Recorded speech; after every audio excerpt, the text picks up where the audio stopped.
It's all right. Hello, everybody. Welcome back to Reality Realness with 3 S's.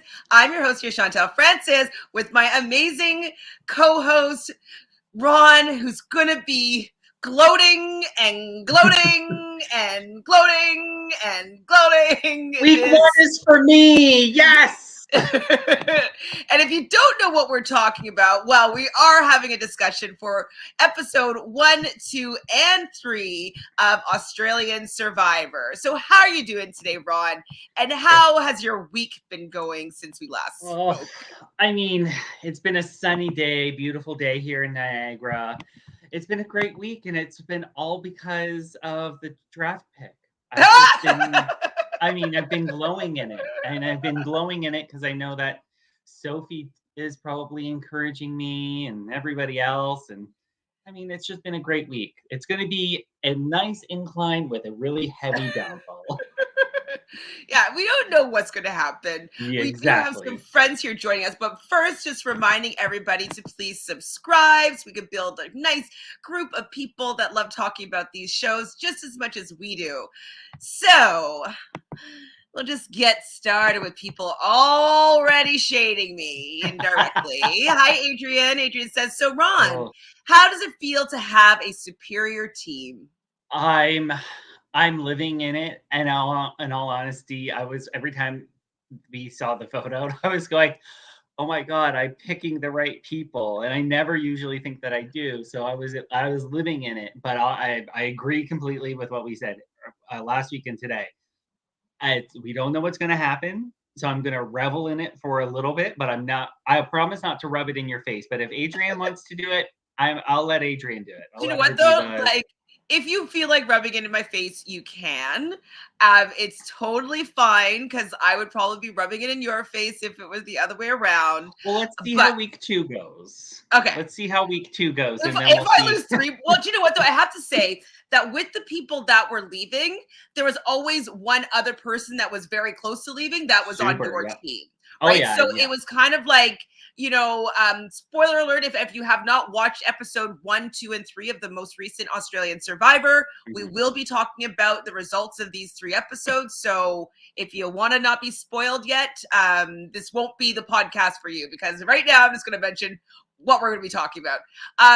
So for instance, Chrissy, who is a sleeper of a gem of a pick. You did not know that she was going to be this amazing. Did not know.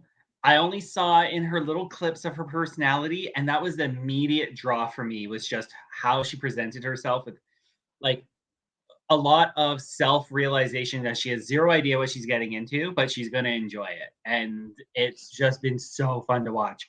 I love Chrissy. I do too. I mean, sometimes I'm just like, oh my God, Chrissy. But like, she's very enjoyable to watch. It's like seeing a baby play Survivor. She just has no idea about anything. She's learning words like blindsided. It's just like she knows nothing. Oh, it's just so fun. It's so fun to watch people who haven't played this show, haven't played the game, haven't really watched the show, and then realizing all the stuff that goes with it. Because it's not like you could be coming in after 20 plus years of this being on, and you'd think that people would know what certain words were. But obviously she had other priorities in her life that trumped ever watching maybe a full episode or 2 of Survivor. So it's fun. It's like watching almost like season 2 or 3 of the US season, and them like realizing what the game really is and getting their footing with it. It's fun. It's fresh. That's the best part about it. Yes, it is. Hi, Sherry Lynn. Thanks for joining us. Sherilyn is going to watch the episode 4 right after this. So I am doing an episode watch party with Sarah from Nerdtainment. So Mondays and Tuesdays at 7 p.m. on Twitch at the Sarah Atwood, and then Wednesday at 6:30 on Twitch as well on her channel. So if you want to see like my real reactions, real time, like come over there and watch that with us. And then we'll be back here again on Sundays at 5 p.m. Eastern. I will disclose that I have already watched the 4th episode, and I'm excited, and I might watch you because I really want to see your reactions. Oh my gosh. Yes. Okay. Come over and watch 7 p.m. Definitely a fun time. And if you want to join the stream and watch alongside, you can as well. Just let me know and then I'll let Sarah know. Hi, Hamza, Sandra, and Nina 8. Yes. Now, you and I were both like unsure of whether or not they were going to be able to get their footing, and they're going to have a huge target on their back. And it's Sandra, the queen, and we weren't sure whether or not they were going to be able to win. And I don't know still if they're going to be able to win, just because their target really is humongous. But I wish that they were on my team and watch and root for them trying, because they are phenomenal, like players, confessional queens, like everything. They must have practiced those sound bites, because if my mom's the queen, then I'm the heir to the throne. Like, I'm just like, what? Like, yes. Yeah, that 13-hour flight from LA to Sydney and then going all the way up to the northwest coast, I'm sure they had plenty of time to talk and ask as many questions. But this is 19 years in the making for Nina. Like she said, I've been in my mom's shadow. Everything's been Survivor. I've been preparing for this mentally. So I'm not surprised she's coming out of the gate really strong.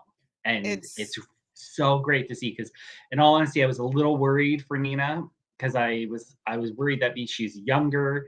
She's not Australian. She might have an attitude. But maybe this is part of the coaching Sandra gave her, was like, check your ego at the door and try and fit in. We're going to get more into it, because we will kind of briefly go through each episode. Hopefully we won't take too long. And so we will break it down. But for Sherilyn here, let's just let her know what our teams are. So on my team, I have Alex and Jay. You know that I was sweating the first episode with that one, of course. I also have Andy and Kate. Andy was my first pick, and I do think I had he had the intention of changing his tactic and how he was playing, but he rubbed Nina the wrong way. And so we will talk more about that. And so it was unfortunate, but if Nina wasn't playing, he probably would have lasted longer. So I still stand by that pick. Sort of. Good, strong first pick. So sad, though.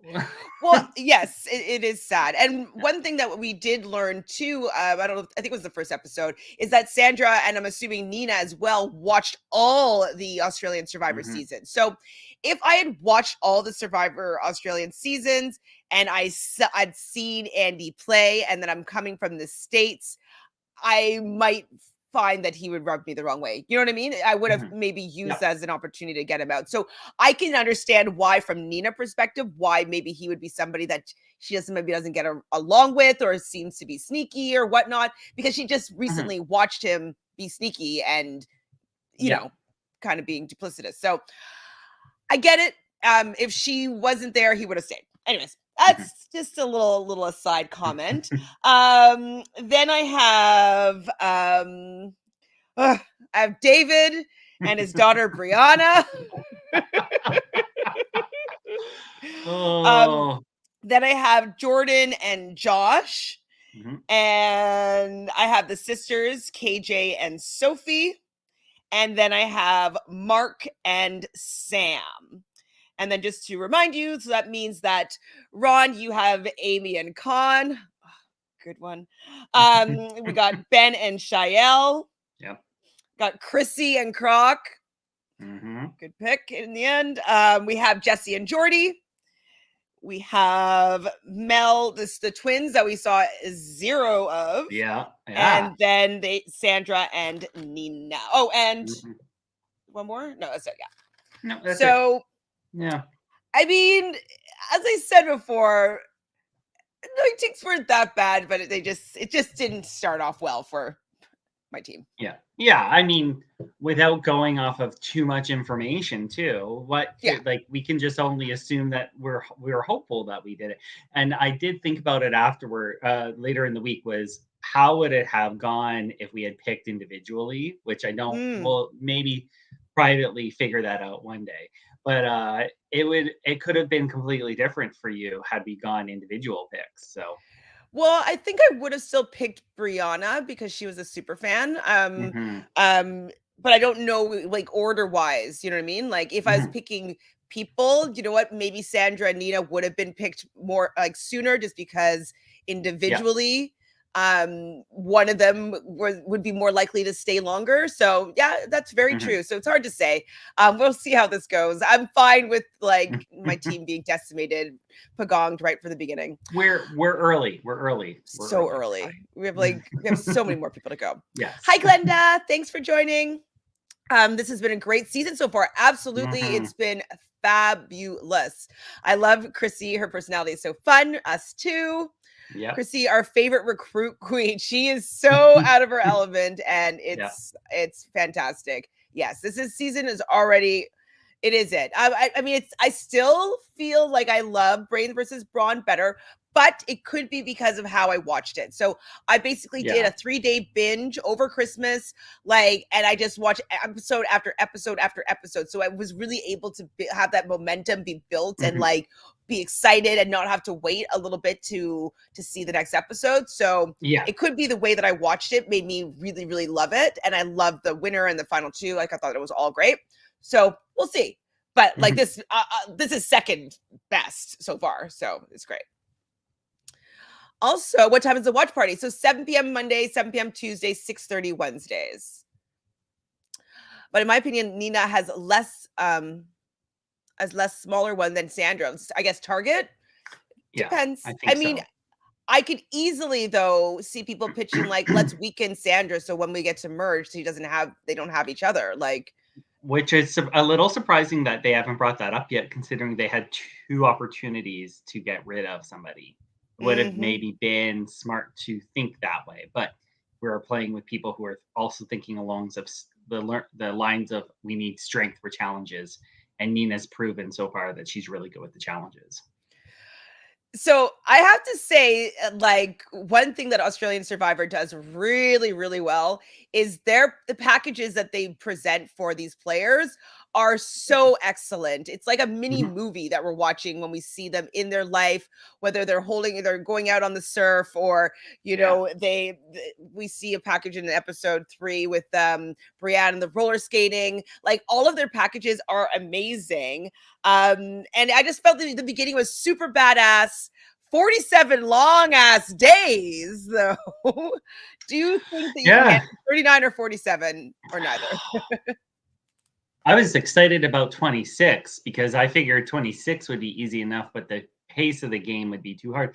I think what I love about Australian Survivor in some ways is that it is longer, and they've been. I think it was the last season was 50. A few before had been 55. So they've been long seasons, and it's been really fun because you get to know the characters a lot more, and there's a lot more opportunity for gameplay and twists. So it's so much more unpredictable. I think that for me, 39 days is just kind of the perfect medium. But if I had to push myself to 47, I would sure as hell be pushing myself to 47. Yeah, I mean, one of us have to get on one of these shows because I need to see if we could hack it. I need to know. I would be Chrissy on the rock, wondering what's biting my ass, all the while knowing that I can probably. I'm a super fan. I know what I'm signing up for. That would be really fun, though, just to, like, your confessionals, like pretending to be a fish out of water, but really be a super fan in disguise. I would love to do that. And it's more or less to play the producers as well, just because they want to know everything. But you have to start that strategy really super on, and they're very good at picking out like the real liars. So yeah, I mean, you'd have so many interviews where you'd have to pretend like you don't know anything. That'd be challenging. My one thing that I would want to be is I want to be a guy who really loves scarves, because I want to bring a big like blarf blanket scarf out there, so I have something to wrap me up at night. That's the only thing that I've ever thought of. Is like, that's my angle. I'm the scarf guy. I love scarves. not a pair of earrings that is a fishing lure. No, that's a PG thing. I'll let PG handle that. I'm not hiding anything up my bum. I would be walking around in a Speedo and a scarf. It would just be a whole look. Luke.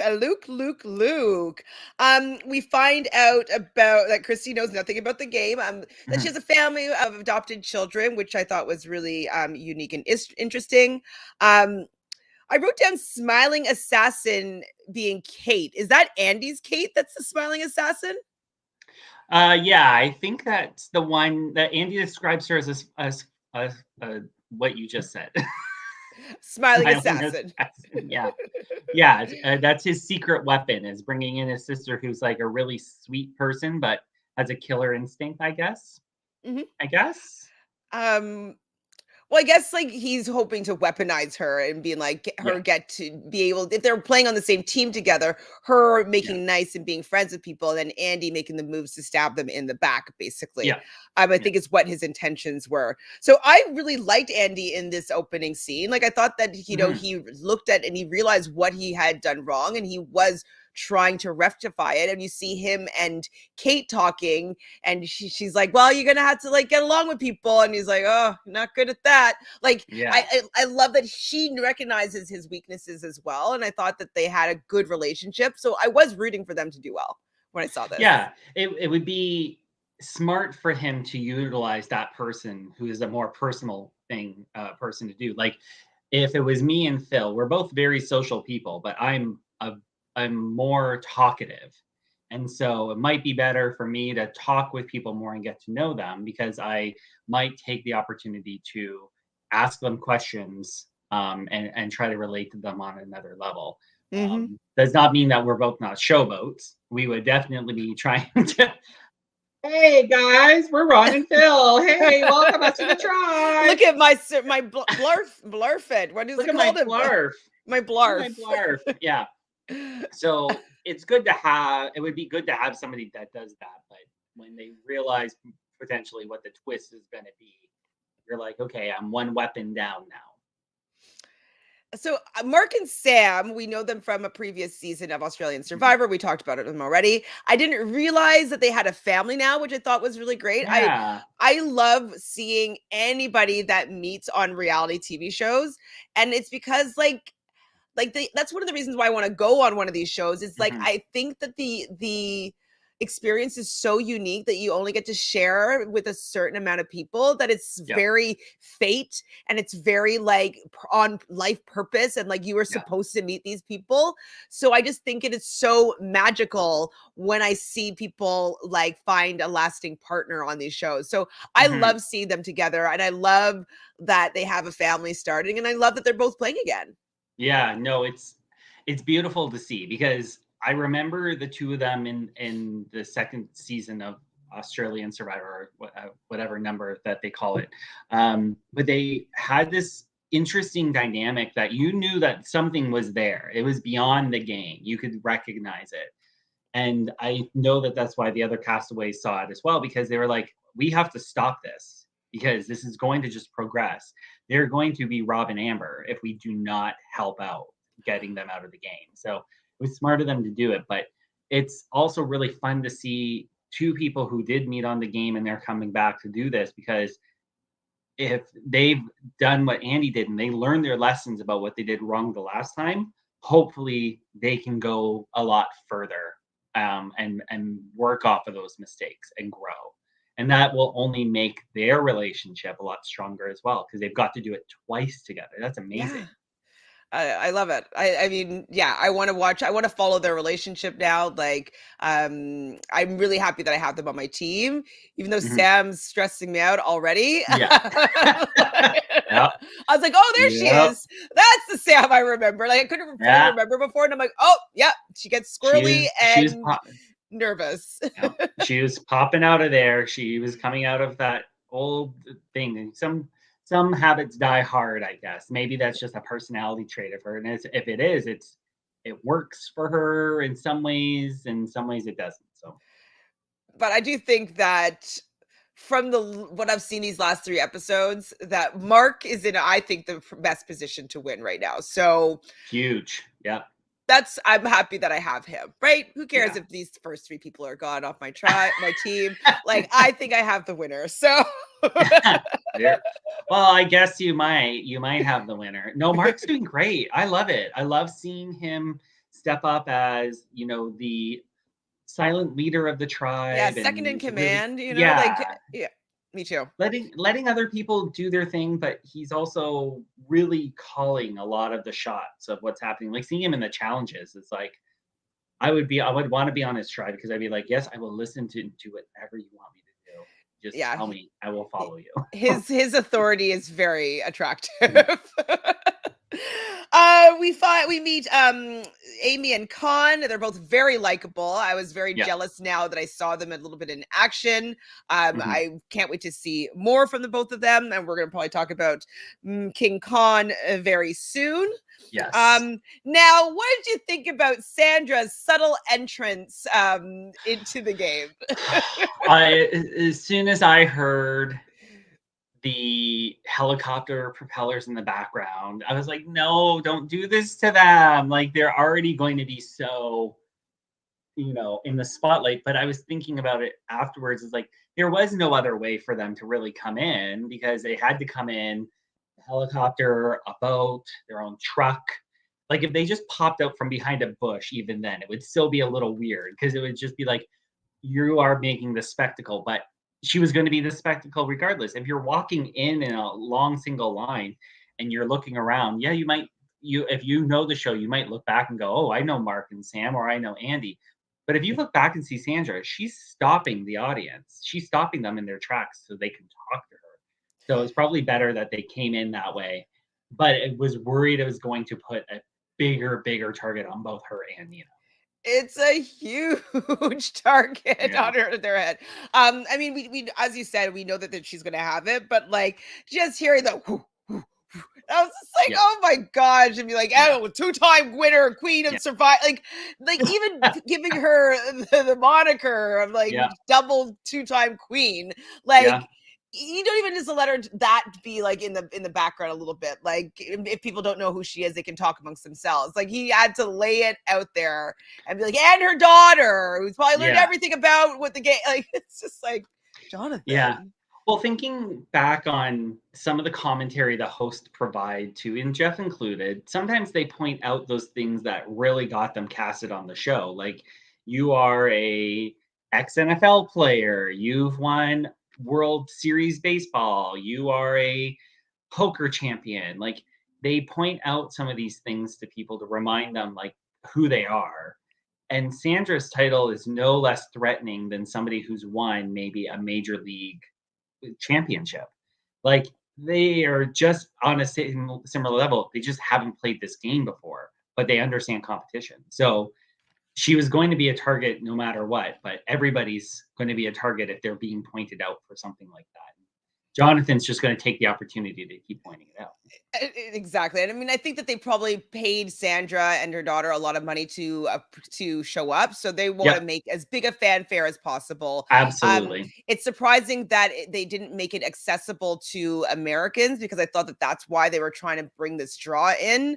And so the fact that it's not playing right now on Paramount Plus is very strange. And that when they do get it on Paramount Plus, it's going to be after it's aired completely. And so people might get spoiled. So I just think that how they've done it is a little bit strange. They should have made it very easy for Americans or North Americans to be able to watch the season, especially if they're putting in so much money, it seems, into bringing Sandra and her daughter into the show. So for sure, thought it was a weird choice, but I was like, they're getting their money's worth here. They're getting their money's worth. Like they're going to use them as much as they can, have her face all over everything. And, you know, if they go out first or second, like they got what they came for. Yeah. So they have two buffs. So there's a red buff for blood and a blue buff for the water element. And they're going right into a reward challenge. So they're going to be going against their loved ones or, you know, whatever, their partner. And they're sliding down a slide into the water. They have to grab one ring and pull that ring to their respective poles. So we've seen this challenge before. But they kind of can get a little bit like painful. I don't want to see people getting hurt with their loved ones. What do you think of this challenge? Yeah, so I'll be honest. I was a little disappointed with the format of the challenge, considering how we kicked off Brains versus Brawn last season with that massive cogwheel and you had to spell out brain. Oh, that was so good. But it was so it good. was showing the brain versus the brawn thing. Exactly. So I guess in this light of showing like you had to pair off against your loved one, it was good. I kind of wish everybody got the chance to do it. I wish they were not so much fighting for just one reward. They were fighting for maybe multiple things to bring back to their camp, and maybe that would have made you fight a little bit harder, because it would have been fun to see some of the other people. Like, I love seeing KJ and Sophie go against each other, because we didn't know much about them prior to the starting, and they jump in and they're like, yeah, we'll do this. It was great to see. But twin versus twin, like, who doesn't want to see twins fighting? Like, I would love to. So it would have been fun to be able to see all of them. If they all went, but we didn't. We just saw the most exciting ones, or the ones that we want to see how it goes down. That's a possibility, yeah. Because we do see, they're playing for a blazing fire pit. So I guess that's okay. It's an okay one to start off with, but it's kind of like, we don't know that we even need fire yet. So like, who cares? But that's what they're playing for. And basically Blue ends up winning. So the point winners for Blue was Jordy, Andy, and Nina. Nina does win against the mom. But on red team, Sophie and Croc do get some points. So we go back to, I guess that's the Blue. I still not completely remember who's on what tribe. So Chrissy's on Blue, correct? Yes. Because Blue kept on winning reward, and then but they would lose immunity. Correct. Yes. Chrissy's definitely a fish out of water here. We started seeing her like being like, oh, like this is what we're going to be doing. Like, let's build our shelter. Like, it was very funny to see how a fish out of water she was. It's her sitting there and just the commentary of, I want to be at home. Why did I sign up for? That's like, how did Croc not mention to you, or anybody that knew you were going, exactly what you were getting into? Like, did she think like she was going to walk in and there was going to be beds for them? Like, maybe she was thinking she was on I'm a Celebrity, Get Me Out of Here, and she was just waiting for there to be a cot in the middle of the jungle. So that would work. That would work. We do see, learn that Mark is really good at reading people, and this is where I'm starting to be looking at Mark. It's like, I would think that he would have a big target, but he didn't want to let it be the leader. He was just allowing other people. So Andy kind of took a little bit of the leadership role with being the other returning player on their tribe to build the shelter. And so I loved seeing Mark deciding to not be the leader. So that shows that he's coming to play, in my opinion. Yeah. You start hearing some of Sandra's confessionals, and they're all golden. I'm actually going to go and see if I can pull some of those sound bites and make some TikToks, because they're very good, and I feel like they need to be shared with the world. Love that she watched all seasons of Australian Survivor. I think that that's really great to know what she's coming to work with. I find that, people might be a little bit lazy when they come to a new franchise. Like, oh, I know Survivor. It's like, you don't know Australian Survivor. So I love that she watched everything. Yeah. No, it's what was I used to watch Celebrity Big Brother UK. Like, I've watched a few seasons of that one.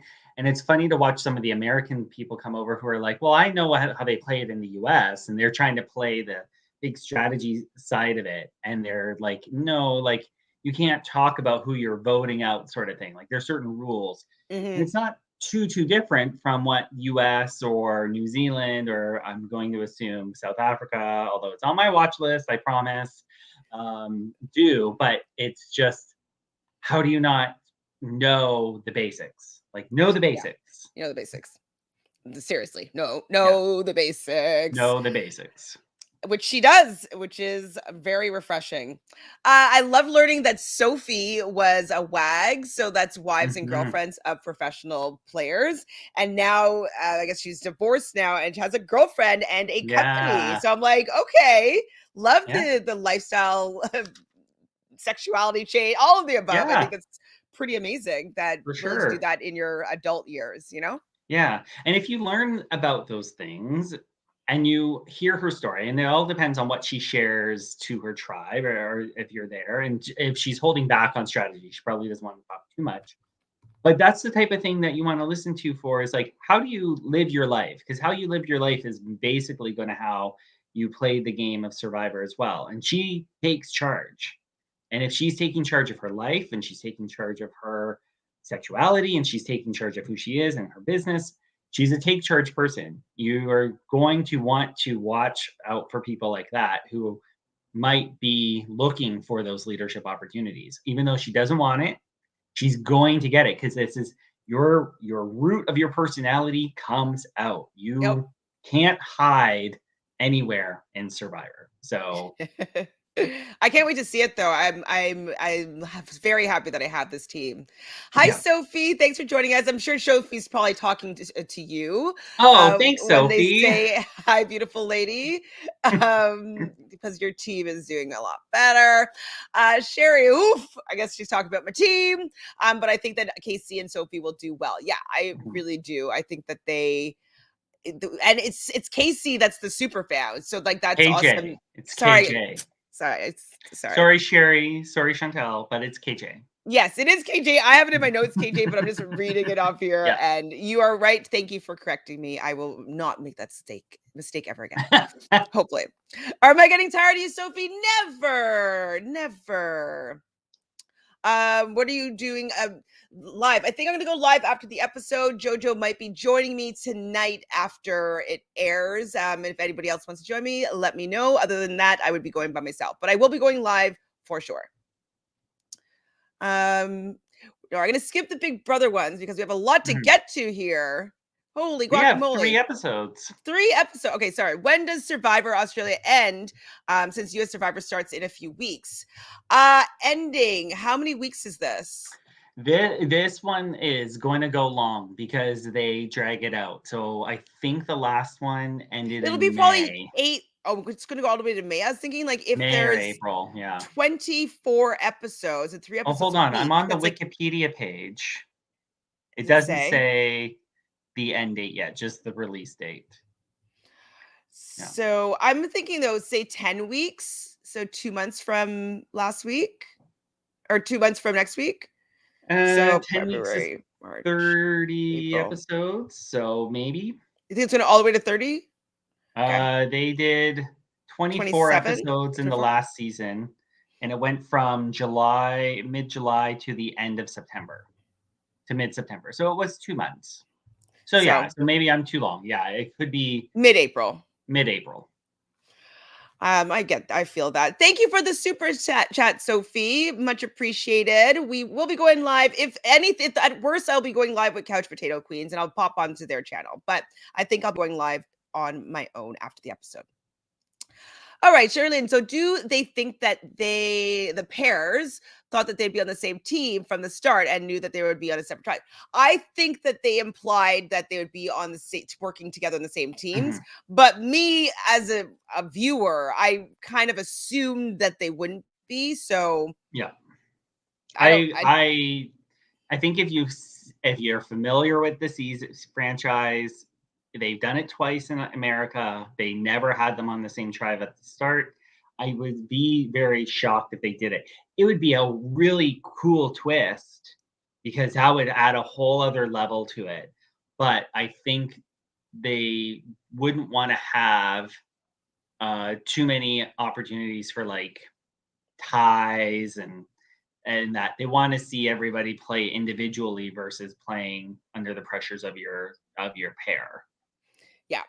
So, I mean, this is the only way that you can kind of do this type of season. And then hopefully you have your pair when you get to merge. So I didn't really expect it in any other way. Yeah. And they probably knew deep down that like they weren't going to be playing together, except for the non-fans. Like maybe Chrissy had really thought that they're going to be playing together. And Kate thought that, 100% will be playing on the same tribe. And their partners probably knew that wasn't going to be the case most likely. Yeah. Thank you for the super chat, Sophie. So what Sophie's talking about here is that yesterday I was live with Drew and Chris on Angel Cake Entertainment, where we were defending unpopular opinions of the Challenge franchise. And so I was basically doing a debate on sides that were against what I actually believe. And so I was trying to win debates about things that I hate and people that I don't particularly enjoy. So it was actually a lot of fun. So thank you for supporting us there, Sophie, and supporting us here with the super chat.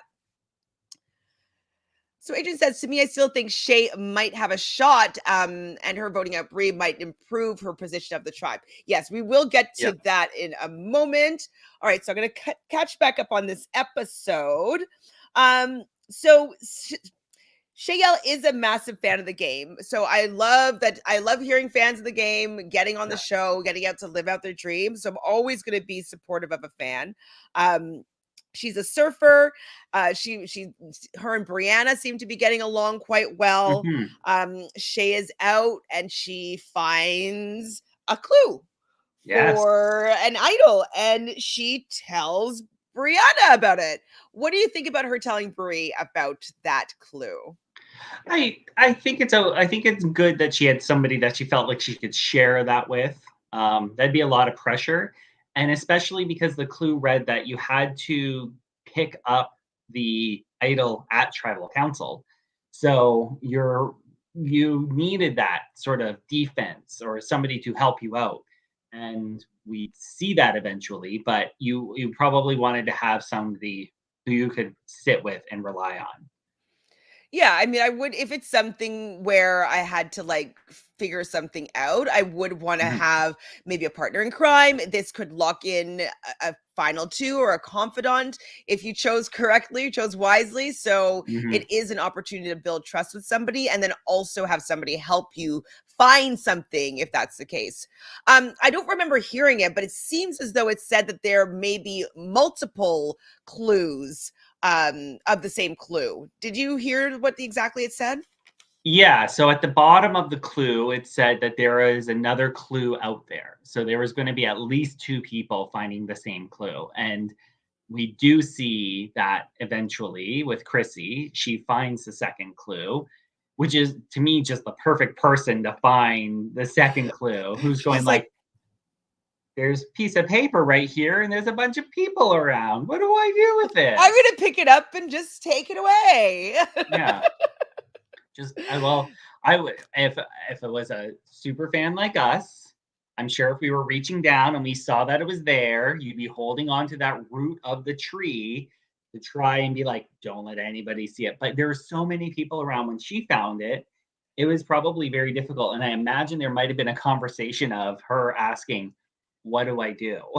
Because like, do I tell somebody I found paper? Like, are we alone out here? Like, it would have been a bit daunting, I'm sure. So, but it was just a perfect person to find it. But yeah, there was a clue at there was a written at the bottom that there was multiple clues to this. I automatically assumed though, with when I originally heard it, that it was just like at the other tribe. Like that's kind of how I understood it. Yeah. And so when I saw Chrissy find it, I'm like, oh, so there's going to be 2 people that potentially could have found a clue on the other tribe. As well. So I was definitely locking that into my thought process. I was like, okay, someone else probably has a clue too. So we get to the immunity challenge, and we see Alex, someone on my team, being helped over to the challenge. Apparently on his way there, he stepped funnily and hurt his back. What did you think about this? And then they had to sit somebody out, and Kate ends up sitting out. That poor kid, like he's a super fan. He's dying to play. He has his brother-in-law who is like almost 10 years older than him out there with him. I'm sure it was like kind of like, well, who's going to play from my family? And he's just like, yeah, fine, I'll do it. I'm sure Jay was like, yeah, maybe I would imagine a bit of reluctancy. I just don't see Jay as like a super strong Survivor person, unless I missed the super fan part. But I felt for Alex because I was just like, he wants to be here, he wants to play. That would suck. But in all honesty, the second I saw that, I was like, oh yay, immediate first out for Chantele's team. I have one automatically in. That's what I was thinking. I was like, are you kidding me? I'm like, man, that's so annoying. So it was before the carnage actually happened. But I was like, wow, like how did he hurt himself? And like he's a super fan. I want him to do well. I want him to get the opportunity to play. Were you surprised that Sandra did not sit out? Yes and no. I think she's going to try anything to not get the Sandra sit out bench label again, because that will immediately make her tribe think that she's too weak to do anything. And so performing in the challenge is probably a really good thing for her to do. I was happy that she was part of the first challenge because she gets to be a part of it. And so she can't be blamed for sitting out if she's showing off what she can do. And I mean, she's 19 years older than what she was when she first played the game, but that doesn't mean she's any less equipped. In fact, you might have done a little bit of training to make it, because she actually does pretty well with the challenge, I think. So this is the challenge where they had the big piece of wood and they had to bash through the walls and like that, the battering ram is what it's called, I believe. Yes. How did you feel about this challenge? And did you think that it was fair? Because we did see that one team, I believe it was the red team, was able to get through the second doors easily. And then the blue team took a lot of time. They rested and they kept on going back at it and seemed like they weren't ever able to really get enough power to be able to get through the second wall or doors.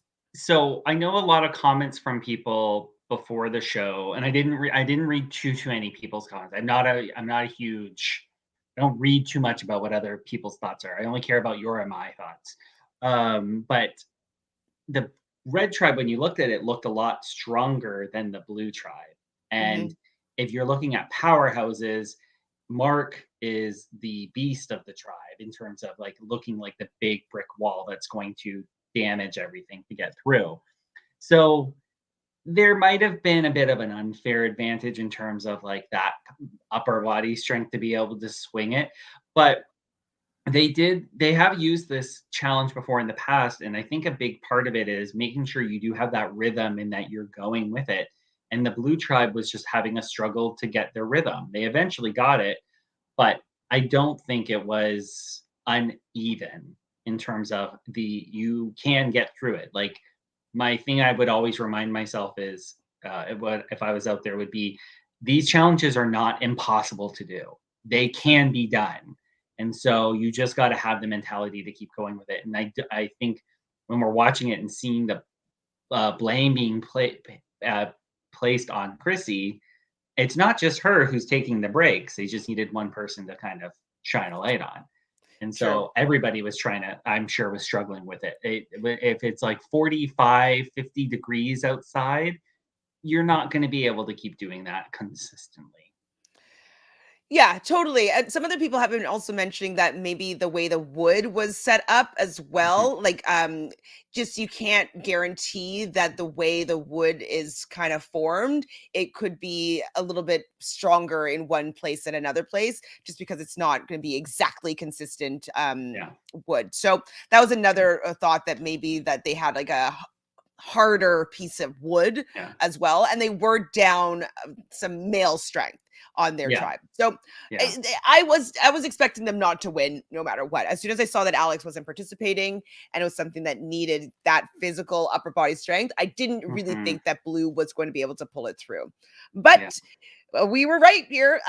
Sophie ends up making the final throw. So after they get bashed through, I think they probably had to run up. So they had to throw some sandbags or something at something. I didn't run down. They had to climb up a structure on the battering ram that they had. Oh, right. That was cool, actually, how they would lean it down and then it's walk over it and lean it down. Like, that was actually interesting. Yeah. Once they and then made it through when certain they things. Get down to the bottom and they get their kind of clubs, and they're throwing their clubs at the pots to break. That was really cool to see. And that final shot that Sophie made, that was so cool to watch. They do a good job with their action shots. They definitely, their cinematography is quite awesome. So that's pretty much the immunity challenge. Red wins. We pretty much expected them to win, even though when Jonathan was like watching Sandra going up the battering ram at the last one, she didn't seem to be having trouble. And I hear Jonathan like, Sandra having trouble. And I was like, she doesn't look like she's having trouble. She looks like she's going up at a decent pace. Fine. I don't. This is the thing with the show that bothers me is they always seem they have to create the drama. They have to say things to make people think like one tribe is struggling over another. And yes, it probably was true, but I did not see Sandra doing anything that was different from anyone else that would make it seem like she was struggling.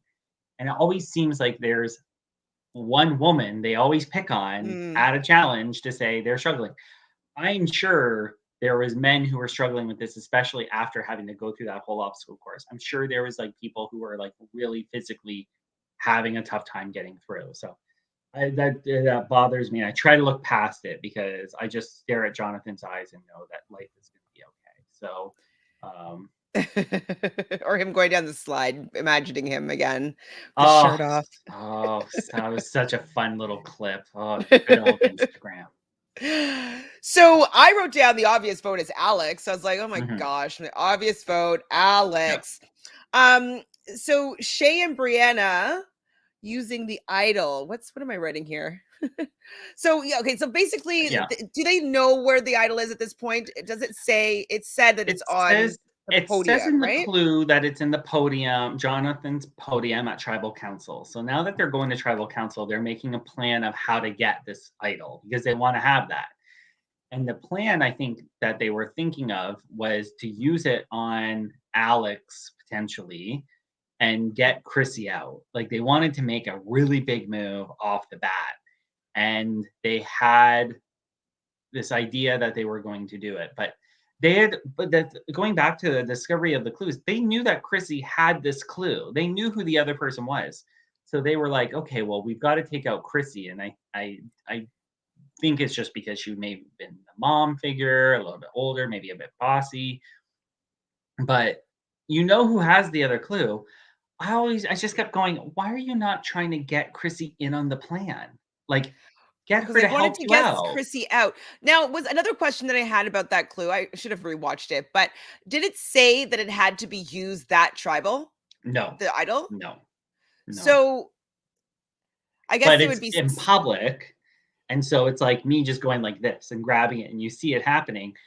It'd be tough to say it. And because because Chrissy is new to the game, she's probably like, I don't know what I just grabbed, but I don't know if I want to have it on me for too long because if I walk back into the camp with it, I might become a bigger target. I mean, she's definitely not thinking that far in advance. I just maybe I'm giving her some credit. Yeah, I mean, I just don't think that would be something that she'd be thinking about. I just was kind of like, I didn't understand why Shay and Brianne wanted to make this big whole thing at Tribal to go to the podium, get the idol, to use it on Alex to vote out Chrissy. Like, it just seemed like, wouldn't it have been easier for them to get the tribe to vote out Chrissy and save the idol, or be like, hey, like, like I just felt like there could have been a better play if they're going to be using the idol and making it such a public thing. I just don't think that having that whole big ta-da would be to get out Chrissy, somebody that's not good at the game, not going to do well, that's going to have ample opportunities to vote out. She's going to be amazing. Let's calm down. I love her, but I'm saying like she's not at this point. You're just kind of like you don't know that she's going to be she's not going to be the winner. She's not competitive in that way at all at this point. Yeah. So we do get to Tribal, and I have to say, like, we have the usual chit chat back and forth. And I thought that they were going to run and get that idol right away, but they didn't. And Brianna goes and looks behind the podium, leaving time for Chrissy to run and grab the idol. Like, and there was two of them on like the idol, like, no, it's at the front. No, it's at the front. Like, I can't believe that Shay fumbled the bag so badly. Yeah, I would have thought if you're eyeing the podium and you're looking for it and it had in the clue what the idol looked like, and sure, it's darker and it's made of other material, so it's not as colorful maybe as it was on the piece of paper. But it says it's on Jonathan's podium. They're not going to hide it without the cameras being able to see it. But that's, I think, a little, if you've watched the show, you kind of pick up on those cues. And I would think Shay, being a super fan, would know this, but it was a fun interaction between all hilarious. of them. And, I'm trying to block you and to go get it, but yeah, it just did not work. Did not work. And before we got to tribal, actually, this is an important part. So Andy actually wants to split the vote with Chrissy and Alex. And everybody seems like they're okay with this, but Nina has decided that she thinks that Andy is the person that should be going home this tribal. And so she actually manages to get many votes for Andy. And there's a little bit of I wasn't sure if it was going to work, because it would have had to been Mark, I think Con, quite a few people would have had to have voted out Andy without letting Brianna and Shay know, without Chrissy really knowing, without Alex really knowing. I don't think Alex was even in on it, and allowing people to still be splitting the vote between Chrissy and Alex at the same time and still having the majority. So I wasn't sure where all the votes were coming from 100%. But Nina did set that plan into action. And what I loved about what she did was there was a point, I believe they were all she was in the water with Mark, and she allowed Mark to assume that it was his idea. And I was like, wow, you actually let him do that. I'm like, some good work. Yeah, exactly. It's that masterful level that Nina has probably been given a bit of info on, of how to do this, and some subtle manipulation. I wonder what life at home would have been like with learning how to do this. Like, how many times did Sandra and Nina manipulate the other daughters in the Diaz-Twine family? Just to see how well she does. And then it's pulls her around the corner and gives her tips on how she does this. It would have been fun. Nina doing that was just was off the bat another level, and it was a level that none of them were prepared for. Not even Andy, who thinks that he is this really big gamer, and letting somebody else take that, it just helps pull that target off your back. And it's like, okay, well, Mark is the one who's going after Andy, and then you don't have to have your name on there. And then if Mark tries to throw shade on Nina, it would be like, no, this was your idea. You said it in the water, buddy. So sorry, it wasn't me. Absolutely. But that's one thing that Sandra does extremely well, and she's obviously taught Nina, is she doesn't need to have the glory until she gets to final two, right? Yeah. Then she can explain everything that she did, and in her confessionals, of course. Add it to your list, hold on to it, keep a mental note, and then once you get there, surprise everybody, because they will be looking for that. And if you can say from the first tribal council, I was doing this, they'll be like, this makes sense. Yes, that does make sense. Oh, wow. Oh, wow. Oh, wow. And so it's very, very, very impressive. So Sherry says, good for Chrissy to make it to the idol first at tribal. I'm sure I'd have tripped. I'm sure all of us would have tripped. It would have been like, blah, blah, blah, blah. Now, after Chrissy gets the idol, why on earth is Brianna still throwing Chrissy under the bus? That could have easily allowed for the vote to come back onto Brianna. For somebody that's a super fan, she's actually not a good player at all.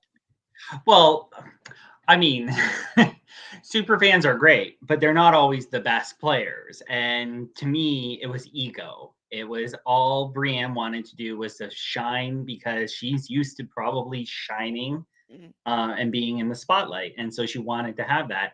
But going after somebody that is like, okay, well, no one else is saying her name. You're the only one right now saying her name. Read the room. You're not picking up on what we're leaving. And I think it was she was maybe hoping for next round, or getting her paranoid so that she'd play the idol. Just whatever mind games she thinks she can do to get Chrissy to get a little more paranoid. Well, and also though, did she not lock in votes? I'm so confused. Even if she thought that everybody's going to be voting Alex and she's going to use the idol on Alex and then vote out Chrissy. Now that Chrissy has the idol, everything's out the window. Obviously Chrissy then could use it on Alex and potentially put some votes on you, which could have backfired, and she could have gone home if like there wasn't another plan that was going on. So I just thought it was a very big miscalculation. And when you look at the vote count, you see how Brianna votes, and you're like, this was all for naught. This was completely pointless in a lot of ways. You were just painting a target on yourself for no reason whatsoever. So Dolores says, okay, I have a slight issue with Chrissy. She had no idea what tribal council was. Plus, she mispronounced tribal as tribal. It bothers me that she did not do her homework and her partner never trained her. Well, maybe she just didn't pay attention, or maybe she said that she was watching seasons, or she did her homework and didn't think it was going to be as hard as it actually is. Yeah. She's like, how hard could this be? Yeah. Yes, it's Dolores. Good evening to you. Good evening, Dolores. I was surprised Sandra didn't sit out a few times, but her performance was might as well might as well sit it out. Yeah, no, I was actually really happy that she didn't sit out so far. I think she sat out one maybe in the third episode, but I feel like it shows that she is a team player, that she, as like you said, it doesn't want to be the sit out queen yet. She doesn't want to have that moniker. Hi, Travel Jelly. So, hi, Chantele and Ron. Apologize for being late. I'm Team Sandra and Nina. I know you are, and I am too. I am too. Absolutely. Yeah. So, I would have pulled Chrissy in and been like, I know we have our issues, but we need to make sure nothing blows up with this idol. Absolutely. She, like, if you know where the other clue is, like, let Chrissy go out and grab that idol and start working with Chrissy and just know where it is and then work with her to play it correctly. Yeah. Just like, I don't know. It was just, I wonder if Brianna was aware of her standing in the tribe, or if she thought that she was just like cool beans with everybody. And so I think I'm fine for a little bit. And she thought maybe it was just easier to go after somebody that could potentially be taken out just because she's not as strong. It would have been better for her to work with them, like all three of them, like girl power, like let's get this ball rolling, like let's support each other and go and do it. But nope. I was a little more shocked that Brianna didn't just flat out run herself and go get it. Mm-hmm. But like, maybe that she realized she would burn a bridge with Shay, but like it was all sorts of Why didn't she back skate over to it and then like, Jono, get out of the way. I'm just gonna grab this. Oh, look at I'm just doing a little dance in front of the podium. Hey, shimmy. Do that TikTok where everybody's sinking to the ground. So Chrissy ends up playing the idol for herself. I thought that Nina was excellent how she spoke in tribal, so she learned how to say a lot but say nothing. It was great. She definitely learned from Sandra there. So Alex got 2 votes. Chrissy got 0 votes. Andy got 6 votes, which was enough, and Brianna got 1. So did you see who got what? You said so. It was Alex voted for Brianna. Okay, Andy and Josh voted for Alex, and the rest voted for Andy. Andy, yeah. Yeah, and so that's goes back to the point about Brianna pointing out Chrissy as the target. She didn't even vote for Chrissy. You had 0 follow through on the things you were saying about Chrissy. If you truly believed it, why would you not do that? Maybe she was just trying to get her to use the idol. Just burn it. It was just a lot of unnecessary gameplay super early on. And I wish that I'm glad that Chrissy did it just to protect herself, because I wanted her to stay around a little bit longer. But at the same time, it was like, but you knew what the vote was going into it. Like, if you were looking to make that big power move, you should have tried. If you knew that everybody was voting for Andy and you wanted to make that power move against Chrissy, you've got 2 votes. I don't think she knew. But you voted Andy. Oh, I thought you voted Alex. Sorry, you're right. No, you said Josh and Andy. So if she knew that Andy was going, she should have just dropped that completely. Yep. Should have made the power move. Should have tried to get it on Andy. But she didn't have an idol. That's the thing. They didn't have the idol to be able to make a move. So she just needed to zip it up and take in information. But Oh, well, she's not good at the game. So the next day, we do see Shay leading a yoga class. So I thought that was good, like a way of bringing people together, bonding. This is episode 2 now. We're starting to hear more of the Chrissy sound bites, definitely narrating it kind of like a National Geographic, but for somebody that really doesn't know what's going on in the wild, which I thought was quite hilarious. We're hearing about people worried about their loved ones from the other tribe. And so we're on day 3. And blood doesn't have fire, which is, it's never good to not have any fire. And so did they end up getting fire in this? I'm mixing up all like my survivors right now. This episode, it was in this episode, I believe they did get fire, yes. But like manually, correct? Like Yeah, so they did the stick in the hole in the violin bow. Which I was like, don't a few of you have glasses? True, and it's so hot out there. Like everything's so dry. Even if your glasses aren't that strong, what you do is you just put a little dribble of water, like a drop of water in it, and that helps to magnify it even more, and then it helps to create that little light that goes through. It's like the only thing I picked up from Scout and Science class was how to make fire with fire. Now, I know that you tried to make fire before with flint. Have you ever made fire with the magnifying glass or with the violin bow technique? Magnifying glass, yes. And that was when I was a scout, when I was like 10 years old, so many moons ago. But I had tried it again since, and I think I made it once when I was camping with friends, because they took the person's lighter was out because they kept lighting cigarettes. And I was like, give me a cigarette and let me light the fire this way. And they're like, no, I don't want to waste my cigarettes. So I did it with my friend's glasses, and I did it that way with the droplet of water. The flint, I was trying to do it when I was on when I went away a few months ago, but I couldn't get the flint. I even searched stores in the town closest to where we were staying and asked. I was like, I want to start a fire with flint, and they're like, well, we have the striker, we just don't have the flint. You have to get a special order. So I didn't get to try to, but it's on the bucket list for this year. It's on my to-do list at some point because I just want to see if I can do it.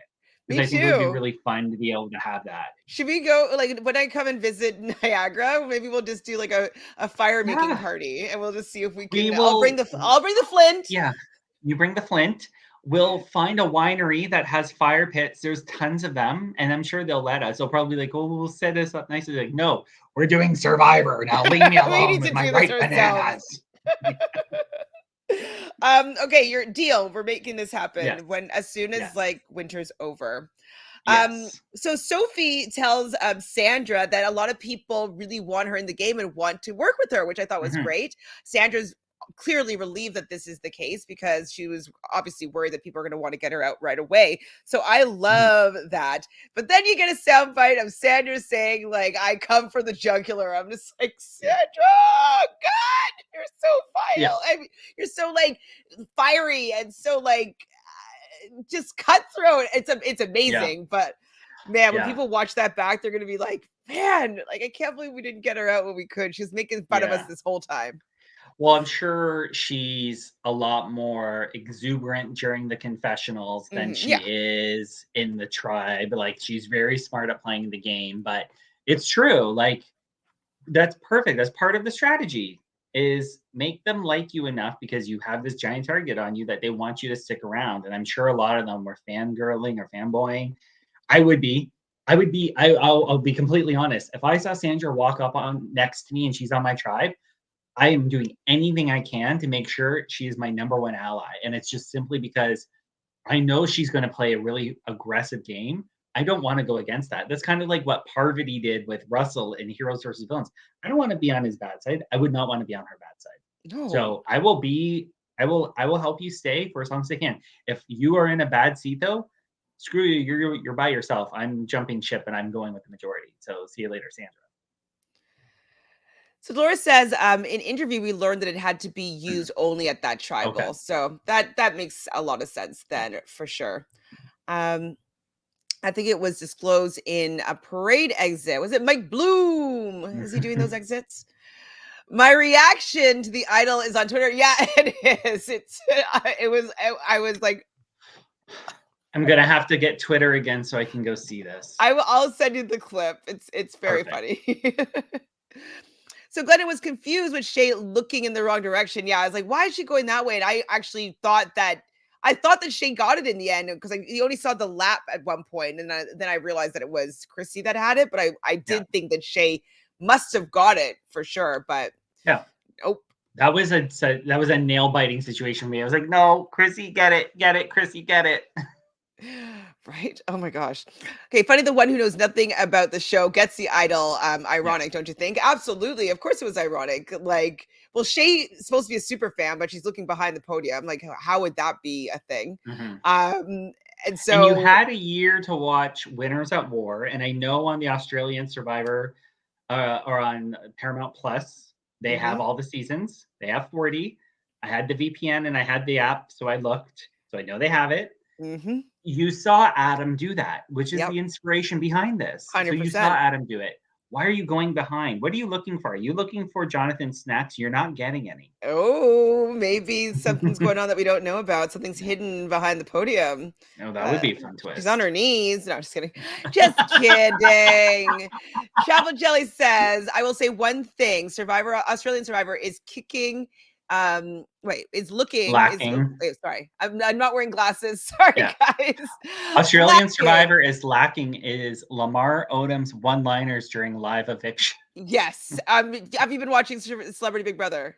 I have it on. I'm not paying too much attention, too close of attention to it right now. Well, what was going on was that, like, basically Teddy Mellencamp, spoiler alert, was leaving, and he was like in the back, and he's like wearing this like big poncho blanket type thing, and he's like, "Oh, we have to walk her out. Oh, can I sit down?" Like, it's just like, talk about a fish out of water. That guy has zero idea what he's doing there. He and Chrissy together, best alliance.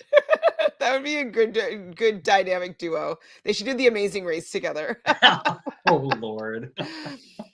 It was delightful to see someone that production loved go home first. Not for me.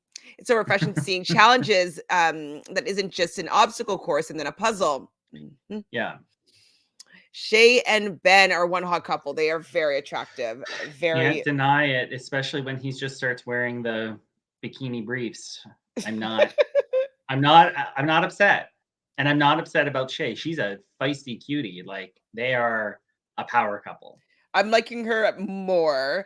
Especially since this episode. We'll get to it. Yeah. So the water shelter is falling apart, which I thought was a little bit funny. And then I wonder if you were getting worried because Nina has her eyes set on King Khan. Is starting to get a little bit of a feeling around her intuition saying, like, we got to get this guy out, which is it's the right read. So what did you think about this? Were you starting to get nervous? A smidge nervous, but I thought Khan is a strong person in the challenges. I knew he was going to be social. He's got a very big personality. If he's given himself that title of King Khan, that's not good. If he's adopted it because people are threatened by him, I hope he finds ways to kind of push that aside and be like, I would hope he'd try and be more likable. But he is a chef, and chefs tend to have a bit of an ego and a brashness as well. And so I'm not too surprised by it, but I was also thinking of other people on the tribe, like Nina can't be going too hard right now for her second kill. She has to have her sights on him, but she cannot strike yet and have another big upset like this. No. Well, it wasn't necessarily an upset, but like a big vote. So no, she has to hang tight. But I was nervous for you. I was like, go for Khan.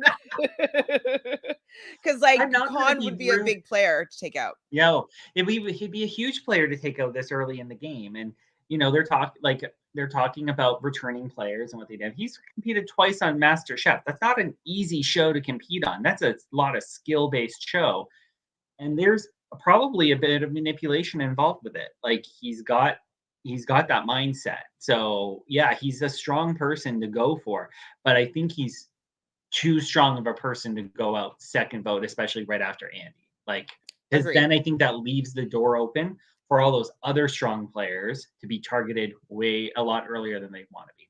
Well, and I think that the door gets open for Nina. Like, why is she calling all these shots so soon? Yes, like, they have the numbers to go turn on her really easily. So, I was nervous, but I had a feeling that she was just going to like play it perfectly, basically. So we get a Brianna roller skating package, which was really fun. But when I saw the package, I was like, oh, Yeah. is she going to be in the hot seat? And then we see her trying to do damage control. And all I wrote in capital letters, and I never write in capital letters, was terrible. Terrible.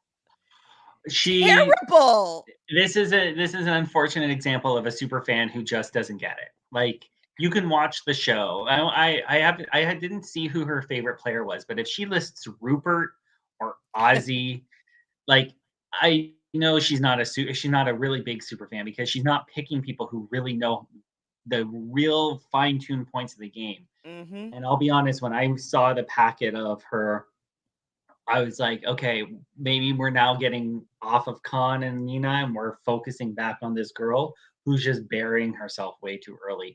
Like, I work with students who are roughly around the same age group. And what's great about working with people like that is they have such great energy and they're very enthusiastic. But sometimes the enthusiasm isn't contained and managed well. And so when it's not managing, when you can't self-manage your own enthusiasm and you're being maybe too big of a player off the bat, you're going to get targeted. And I just felt that with Brianna.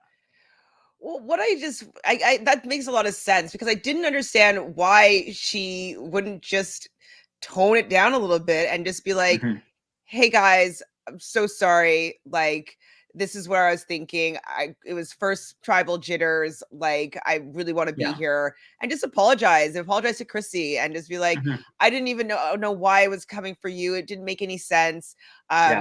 I got scared by the idol, like whatever it was, like just go and apologize and then lay low and hide. Like she did not do that, but she did something. She just was terrible is all I wrote. Why did I write down chaos Chrissy has to come? She did say, so this kind of ties in with her being terrible, with Brienne being terrible. They tried to mend fences. It looked like she tried to mend fences with Chrissy in the water, but it just didn't seem like Chrissy was having any of it. Like, Chrissy is in her 40s. She has more life experience. She has children. She knows how to deal with bullshit all the time. You know, she probably was looking beyond what Brianna was saying and thinking like, screw you. You came after me. Now I'm going to get your ass out of the game. So Chaos Chrissy is just really fun. And this is a part of me that goes like, okay, well, you are Chaos Chrissy, and we've had Chaos Cass. Do you know who Chaos Cass is? And are you looking to be Chaos Cass? Which would be really fun to see a whole new Chaos Cass and Chaos Chrissy. But I just think that Brianna, like that whole exchange with Brianna was just a deadpan moment of, you're way out of your element for this. Like, you're not going to be able to recover from this because you probably talk too much. And you probably are digging yourself a bigger hole. And that's the other thing. You're not an active listener. You have to hear what people are saying. And if people might be saying, and we don't see this, but maybe people were saying, we don't understand why you were going after Chrissy. It was too soon. And she might have been like, well, you know, I just had to make a move and I really want to be a good game player and all that stuff. So no, I know who Chaos Cass is. We're talking about Chrissy and Brianna. No, Chrissy, not knowing who Chaos Cass is. I watched the original season live. Like, I've seen every season of Survivor. So don't worry, Travel Jelly. I know who Chaos Cass is. And she's the lawyer. She played with, what's that young kid's name? Spencer Bledsoe. Yeah. She was originally aligned with David at the very beginning of the game. She was on the outs of that vote. She eventually got in with the girls. And then as soon as they got into a mix, she found her footing, especially when she flipped over and decided to side with Tony and his alliance. Oh, she Are we caught up? Are we caught up on season 28? Yes. Hi, Chris. Thanks for joining us. So what's going on, Chantele? Good to see you're covering these eps on your channel. Yes, thank you. I'm also doing a watch party with Sarah from Nerdtainment on Twitter Monday, Tuesdays, and Wednesday at 7 and 6:30. So join us for the watch party. And then Ron and I on Sundays will be doing the recap. Okay, we need to get through 2 episodes in like 25 minutes. Yes. Where are we here? So we're at the rewards challenge. Yeah. And so Jonathan is asking Kate how she feels knowing that Andy had left. And she answered in a way that I was like, I wish that she kind of let her team know that she's still here to play and that, you know, like now I could be, hopefully I will look like less of a threat. Like I wish she just said something to make it seem as though it was a value to her tribe that she's still there, but she didn't really do it. But we know she's not the fan. Yeah. No, she needed to say something that would make them go, okay, she's here to fight for herself. But she just didn't really do that. Yeah, so we're going to be playing for a fishing kit and some comfort items. Sam is going to be sitting out for blood, and it wasn't Sandra again. So I was like, good job, Sandra. There we go. Playing in again. So they had to, okay, so kind of in like these rope cages where they had to go in either 2 men versus 2 women or 1 versus 1, like different setups. They had to climb to the top and grab their flag. So it's another physical fight. I'm not that keen on these physical matches because I don't want to see people get hurt. And we see at times like, you know, poor Khan's pants or his swimming shorts were being pulled off and stuff like that. So I don't know. I'm not really a big fan of those types of, you know, one-on-one challenges. How do you feel about those? I love them. I love them because I'm not a physical person myself. I'm not a fighter, but I like to watch this sort of thing. And what I liked about this challenge was it felt like a play on previous times you've seen it where you're trying to push the people off the edge and get them into the drink or the water. This time you're trying to get out of the water and you're trying to get the flag to get your point. So I thought it was a different dynamic in terms of how you would be able to handle it. So it was fun seeing, was it Khan holding everybody up? There was one person who was holding everybody up. It was Khan, his second time around. And he's just sitting there and he's like grasping and like he's trying to get up, but everybody is trying to take him down. It was that kind of fun part to see because if it was just pushing, it'd be a lot easier and maybe a slower challenge. They want to make them work for what they're winning. So it was fun to see. So Blood wasn't able to pull this out at all. Yeah. From what we were shown, Khan got the first point, Nina got the second point, Shay got the third point, and Khan got the fourth point. So they are going to be winning the reward for their tribe. I loved hearing Sandra saying that my baby beat you up. I'm sorry about that. We're Puerto Rican. To get away with an excuse like that would just be not kosher for a lot of people. Only Sandra can say that about herself. Yeah, exactly. So Blue wins, and they are able to share their reward. What do you think about that being an option? It was fun. Australian Survivor, they throw in their twists. We haven't seen something like that since maybe All Stars season 8 of the US version, where they were given, they might have done it in the Australian one, but I mean, it's that push of blood versus water. Are you going to support your tribe yourself, or are you going to share with the people on the other tribe? And that's a tough dilemma that you have to.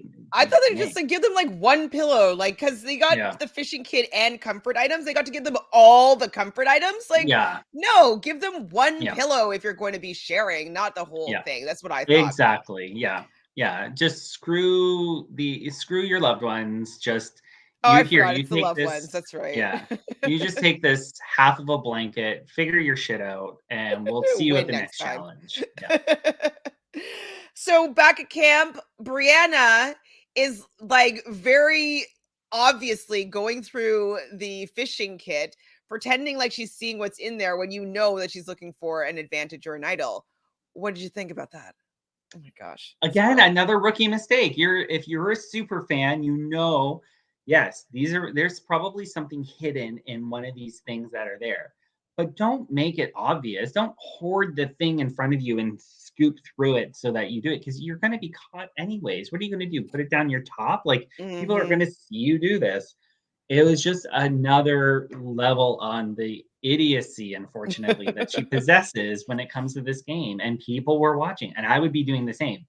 If you want to go digging through stuff and you want to go find something, sure. But I'm going to know that you're doing it. And if you find something, I'm sure as shit going to see you winning it. And I'm going to make sure other people know. And that's what everybody was doing. Like, they showed just Con and Chrissy really doing it, but it was like other people had to be watching this as well, because I think there's a bit of the maturity level as well. Like, a younger person got really excited, wanted to be flashy, make a big move, and you're looking at her going, "Are you really doing this right now?" Like, it's kind of like staring at your child and going, "Are you really trying to go into that cookie jar?" Like, I can see you. I can see you. Dinner is in 5 minutes. Get your hand out of there. Yeah. No, not slick at all, Brianna. Con is watching all this, and I do love that he recognizes that he doesn't want to be leader. He just wants to put on the rice and the beans, and he's just going to take a back seat. I found it interesting that he let us know that he's a Scorpio, and so Scorpios tend to be, they can be vindictive or hold a grudge. And so I'm wondering if him saying that he's a Scorpio is going to come back out to bite, because they remember everything and they come to attack. And so I found it very fascinating that he is a Scorpio.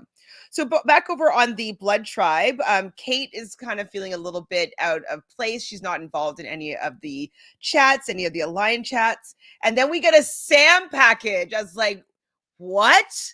A Sam package? I'm like, she's not feeling great about her previous performance, and she hasn't been able to sleep properly since she played the last time, and just relieving all of her past mistakes from her previous showing. Then we see Croc asking Sandra about, the paranoia and how that is on the tribe and stuff like that. I'm like, oh my God, stop asking Sandra anything. Like, just pretend she knows nothing. So I just don't want her to come off even more as an authority, and people coming to her like, oh, how do you do this? How do you play this? It's like, no, we don't want to play Sandra's game. Let's play our game. So I was like, Croc, I know that just you're idolizing her, and like you probably just are fangirling right now. I get it, but like, you're really ruining her game. Yeah, for sure. Yeah. Well, and it's the whole setup of the paranoia is setting in with everybody, which is just the theme of this episode is just, this episode and the next episode is just paranoia. Like, it's 5 days in and you're already freaking out. Like, you're not even, you're just a ninth into this game. Like, let's calm it down. But no, the paranoia is real off the bat. And Sandra, I'm sorry if I'm speaking out of turn in terms of when she says this, but she does say, like, the level of gameplay is far different from the US one than it is the Australian one. And you've got to make friends and you focus on this. And the paranoia, I don't think, is any different from either side. Like, you're just going to be paranoid for the next month and a half. If you don't know what's going on in the game, you're going to be paranoid, and that's going to happen all the time. Or if you think that you're on the bottom. 100%. So we get to the immunity challenge, and Red sits out Sophie. Basically, they're going to be pulling barrels. Oh man, it looks so terrible. Over and through obstacles, and then digging sand to pull the barrel through to the other side, and everybody has to go to the top of the tower. This looked tiring. Anytime you have to do any digging, you're just like, please, no. So it was kind of back and forth at one point. Then Blue got ahead, and then Red catches up. And I had a feeling that Red was going to win again, and they did. Jesse ends up winning it for Red. What was the last part of this one? You were pulled up your barrels up to the top of the platform, and then you had to roll it down and knock the bottle off the poles, which I love that. It was a very different way of trying to get out the target or whatever. Targets, because barrels are a little unpredictable because of how wobbly they are, especially in the center. So that was a fun way to do it. It reminded me of Donkey Kong. Did it remind you of that? Yes, exactly. You're just waiting for Croc to pick it up. Yeah, Croc is a kind of a Donkey Kong like kind of physicality. Yeah. So red does win it. That means blue is going to go back to tribal. So you know that Brianna is going to go a little bit cuckoo. So there is a group that's seemingly formed, and I'm wondering if like Chrissy is correct here, but Chrissy says that voting together most likely is going to be Josh, Mark, herself, John, Jordy, and King Khan. I was like, wow, like Chrissy's getting numbers? Like, this is pretty wow. I'm like, this is great. Like, I was impressed by that. So Brianna and Shay now, though, they decide that they're going to go looking for an idol. So I'm just wondering, like, they voted correctly. How did they not manage to be able to get themselves back into the numbers? Like, yeah, I'm going to go with personality. Like, there had to be some sort of personality difference there that would make Brianna stand out from the rest of the tribe, that they might have just been rubbed wrong by her, unfortunately. So, but yeah, she was in the majority. She voted with them. She knew what the plan was. She was a part of it. So why are you not more in line with it, especially if you are a physical player in the game? But I think maybe the damage was done early, unfortunately. But like, damage is also done worse when you start going out looking for an idol. Absolutely. If people know that you think that you're on the bottom, they're gonna then just vote for you and be like, oh, I don't know if she has it or not, so let's just flush the idol. So like, both of them, I thought it was a poor decision to be so obvious with their idol search. So Shay does find an idol up in the tree, and so she's using some sort of big pole to try to get it down. And by this point, some people join her, including Brianna, King Khan, Nina, are kind of offering to help her get this out. So Shay does eventually get this idol, and Brianna seems to be quite happy about this because Shay and her are like this, and so she knows that if she's in trouble, that Shay will most likely be using the idol on her. I was like, I wouldn't be, but okay, maybe Shay will. Yeah. Khan does not want Shay to use the idol on Brianna because Khan wants Brianna gone. Yeah. Oh, so at Tribal, they mostly focus on Chrissy and Brianna kind of going back and forth, which is never a good sign. Brianna didn't seem as scared as she should be. Because if she's a super fan, you'd think that she'd realize that it's actually not for Shay's best interest to use the idol on you, because then she automatically becomes the next target. Yeah, no, I was thinking the same thing the whole time. I'm like, if you know the game and you know what the person possesses and what the numbers are, and it's not looking good for you, you know they're not. The best move for Shay was to not help her at all. It is day 5. Bye-bye. Like, I am cutting my losses. I can do better with this other tribe. And it's just one of those things where I think that's a part of her. She just lacks self-awareness. And, you know, she's not listening to what other people are saying. She's probably talking far more than she needed to. And it seems to be a common theme with a lot of people who play these games. Like in Drag Race 14, they have an issue with one of the contestants who keeps talking and not listening. Brianna is doing the same thing. It's just something people who are not self-aware do. And she was just clearly not. She was in this whole world of, this is how I'm going to win. And my next move is for Shay to save me because we're the best of friends after 5 days. No. Screw you. I am not your best friend. Unless it's going to tip the numbers in my favor completely and I'll be able to gain control of the game. Sorry, I'm not using that on you. Didn't have the pull to get people to want to work with Brianna, because it probably was like, she's just such a loose cannon. I don't think we should work with her. And so staying away from that is the smartest move for Shay. Totally agree. And so I was like, I don't think that Shay will use it. And Brianna got a package. So I think that she is done. And I was correct here. Brianna, they showed us her getting 6 votes, Chrissy getting 2 votes. So Brianna is out of the game. If I remember correctly, though, Shay did vote Brianna, correct?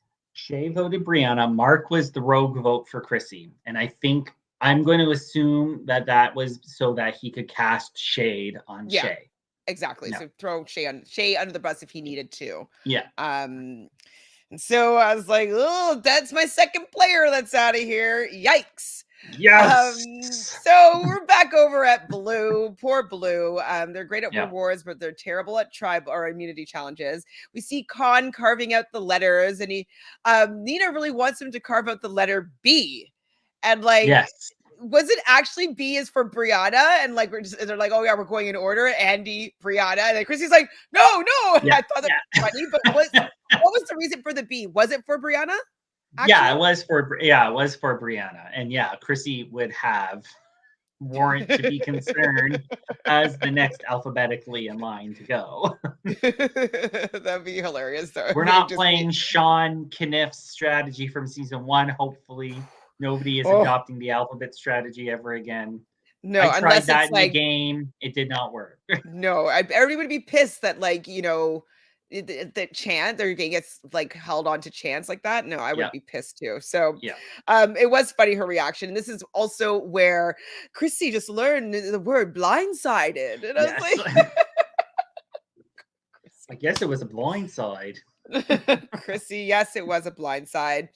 So Con thinks that the Blue Tribe is a good group, and but he feels as though he really wants to find a good partner, somebody that he could trust and rely in.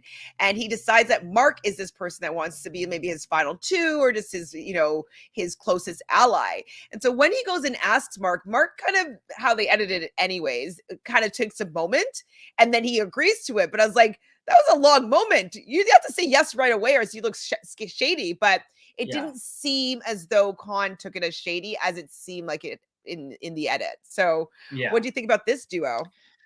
I mean, I think, was it the episode before, or it's this episode? One of the episodes before, it was they Con referenced Mark, or Mark referenced Con as his boyfriend.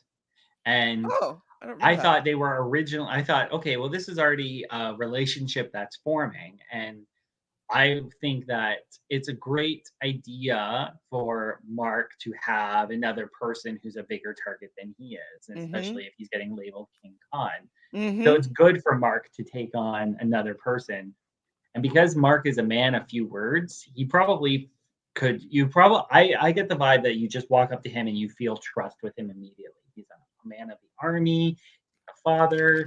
Not to say that you can't be in the army and a father and a husband and still be a lying piece of crap, but I don't think that's Mark's persona through and through. So it's easy for Mark probably to just say, yep, come on board. I've got another number, and it's just helpful for him. And he doesn't have to speak too vocally about it, because he doesn't need everybody to know that this is happening, especially because Con doesn't want people knowing that this is happening. So Mark does say that he thinks that Con is the king of the tribe. I think we also learned that Con actually is translated to king. And so when he said that Con is the king of the tribe, I wrote down, uh-oh. So I'm worried that, like, it might be them working together and then, you know, actually going against each other. But hopefully that's way down the line. I want to see both of them playing together for a while. So please don't turn each other too soon. Yeah, I hope so as well. I think that would be a really fun duo to see going forward. And then with Nina in there as well. Like, I think that's a delicious trio. Like, and then Chrissy coming behind hand and being like, where are we going? Okay, fine, I'll just go with you. Like, it'll be a fun foursome. I'm into it. It's quite fabulous, to be fair. Yeah. So we're over at the Red Tribe, Blood, and it's kind of like the party tribe. And Sandra's just like, what's going on? I'm ready to vote them out one after another, mate. Yeah. Like, Sandra. Oh, yeah. This was the issue that I think Russell had when he played Australian Survivor, was that the tribes, Australians are fun people. They are just so energetic, and they love to have a good time, and they love a laugh. And, you know, it's a very different dynamic when you're playing with a group of people whose nationality you don't necessarily share. And I think they were used to playing the game so cutthroat that it's just like making moves left, right, and center. And that's what she's used to.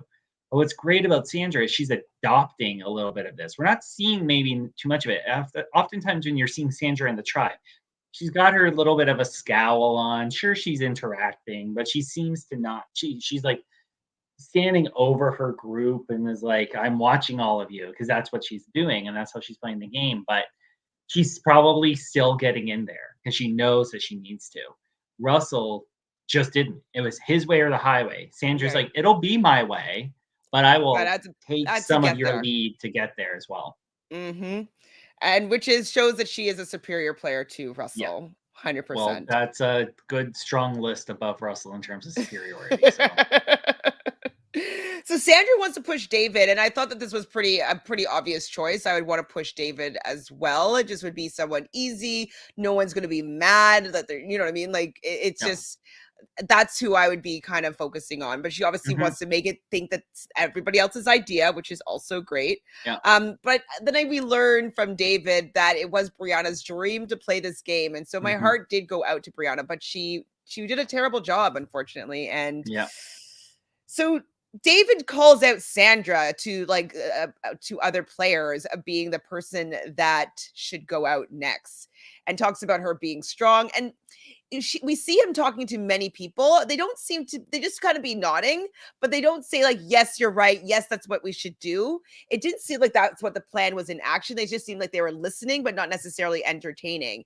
And so this showed his weakness as a non-fan. It's like, read the room, guys. Like, you're not a fan. Yeah, she is strong, but a lot of these people may want to work with their idol for a bit. And to the point of the last episode, Sophie was saying a lot of people want her to stay around and they want to see what she does. Again, if you're a fan of the show and you know Sandra, you're going to maybe want to spend some time with her to see what this really is like to be with Sandra. That's part of the experience. I would be obsessed. I'd be like, I would want to lose to you, Sandra. That's what I want to do. Exactly. Until me and you are on that tribe, and then it's like, okay, we don't actually want to lose to her, but we'll take her to final 3 and slit her throat. We'll go to final 2 together. Sorry, Sandra. We wanted to, but we thought that we should win. Exactly. But David's not as in tune with it seems. And their packets were very much that this was Brianna and David wants to go with her because they want to have this experience together. So, going after the queen herself is like, you're going to do that. And that's, again, that rookie mistake that people are talking about. You don't want to just flat out say to that person, who is somebody she's close to or who's somebody you're close to, and get them to do the dirty work for you. Like, plant the seed and let it grow. If the seed isn't growing, it's a dead seed. Don't keep trying. Don't keep watering it. It's not gonna be good. It's gonna ruin it completely. So we go to the reward challenge, and it's gonna be for a trip to the Survivor Storehouse. Which we always love, these trips to the Storehouse. They do it on Australia. They do similar things on South Africa as well. Love it. So sitting out for red is going to be Michelle, and Sandra does sit out this one. I like that she's sitting out the reward, not the immunity. So she's not smart. I think that's very smart. And I think it might be because she's not a great swimmer. I'm not 100% sure, because this one you had to swim out, clip a rope to a pontoon, pull the pontoon back. They did something similar last season where they were kind of they had to I don't know what that's called, that motion, but steer it in, row it in. Something like that. Yeah. And so that didn't seem like a one that I would want to do anyway. So I would be happily sitting out on this one. At one point we see Jordy forgets to hook get the rope to hook onto the pontoon. I was like, what are these mistakes that are happening? After they pull the pontoons over, they all have sandbags on them. So then they have to all take turns running these sandbags up these hills, which looked grueling. Doing any of these type of things with sand is terrible. Holding sandbags are really awkward and really annoying because they're 20 pounds a piece. 40 pounds a piece, 20 kilos. So 44 pounds. Oh my God. That's so uncomfortable to carry. Too much. And so they had to go over and under hurdles carrying these 20 sandbags. Brutal. But at the end of it all, Red, for the first time this season, has won the reward. And so originally they choose Sandra to go to the general store. And then all of a sudden, it's David that's going to the general store. How did this switch happen? I was trying to remember who is the one who said it, but maybe there was a bit of paranoia of, if we send Sandra, we're giving her too much power. And in all honesty, Sandra really shouldn't have even volunteered. Like, she should have just been like, you guys go, because there was going to be something there. But it's weird that it was David. And I think they did it partially out of, oh, you lost Brianna. And part of it might have been, well, maybe he was doing very well contributing to the tribe in terms of like work, what work needed to be done. So he probably would have been a smart one to go. But you had to, if you're in a larger majority of people and you think that there might be somebody that could be representative of a larger group and do well, was David the right choice? I mean, no. I mean, I think that he was a poor choice just because, or maybe a great choice because he wouldn't be able to lie that well necessarily. And so they'd be able to tell if something goes on. True. So maybe it was the correct choice. But with this being chosen to go to the store, he also gets to choose somebody from the other tribe to join him. And he chooses Con, which I think is interesting because Con was actually the one that mostly spearheaded Brianna's demise. And Dave thinks that Con seems like he's a good guy. And I was like, oh, you're probably going to hate him when you watch this back. Yeah. So over at the store, they have different ingredients, spices, different food items or whatnot, and they're allowed to choose 3 items, and they can either keep all 3 to himself, or they could split them off. He could take 2 and give 1 to Con. And then there's also an idol there for each of them. And this idol also becomes a super idol if they are on the same time to get tribe together and they merge it as one. And the super idol gives you the ability to play after the votes have been read. So pretty powerful and pretty like easy for 2 people to get a full-blown idol. And they kind of made some code, like if he's wearing the hat or not wearing the hat. I'm going to take off my hat. Yeah. So they have all these handy signs going on to depict to the other person what's going on. And at the end, Con asks, so am I going to get am I going to get an item? David flat out says no. Do you think that was a good idea? No, I don't. Build that relationship. That's what the opportunity is partially there for, is to help build the relationship. It's good and bad in that Con's going to go back to the camp and he's coming back with nothing. And if you come back with nothing, they're going to be more suspicious of you. So it's a good play on David, but David should have maybe returned that favor that they did before, which was they gave you your comfort. Now I'm going to pay you forward with just 1 small item. And if it's a small item, at least you're coming back in the camp with something. And if you want to have that trust with that person who has that other half of an idol that you can potentially use later on, give something. Like, it's a give and take. And also, if he's going to go back empty-handed, he's going to have to say that he has the idol, and he might have to spill a little bit of what you have as well. So, you don't know what he's going to be doing with that information. It would have been easier for him to masquerade what's going on by being like, yes, he allowed me to have, this was like what I got to get from the general store. He got to give me 1 item. And then the people would most likely be satisfied with that. And then his story, David's story, he could just be like, yes, I gave Con 1 item and I got these 2 for the both of us. And he wouldn't necessarily had to say, I dropped something and I thought it was an idol clue and it was actually soap. And it's like, nope. Doth protest too much. Too much. Nope. Like, red flags all over his story when he gets back to tribal. But Con does say that he has an idol. And that's exactly what I expected him to do. He has to say that he came back with something. And so I thought it was a misstep on David and a good step for Con. Yeah, for sure. Love Sandra watching to see Con lie, and she just clocked it. She's like, I don't believe that story. Nope. Yeah. Too long. So we get to the immunity challenge. Jay and Kate are going to be on the bench this time. And there's more of these hurdles that they're going to be going under and over. They love the hurdles here in Australia. It seems. Sandra, unfortunately, seems to be having trouble here. Oh, wait, though, this is the log chopping one where they're walking on the beam and where he says to Sandra. There was 2. She did get called out for being slower in a previous one, but this is the one that it was more recognizable because he did it a couple of times, because it was the hurdles and then it was the ramp. Right. And it's like, okay, Jonathan, calm down. Like, she's going to get up there. She knows how. Man, this one looked really exhausting though. So they had to then slide down something and then unravel these chains. And then once they unravel it, they open it up and there's the puzzle pieces that they had to put on their like beams. Balancing beam. One says blood and water, but it had to be on a B, like a teeter-totter. I love though Chrissy taking charge here and calling out like 1, 2, 3, drop. 1, 2, like I thought it was excellent that she stood forward and like really took control. And I was like, good girl, because nobody's gonna be calling you out for not doing your part here. I was like, I thought it was excellent work.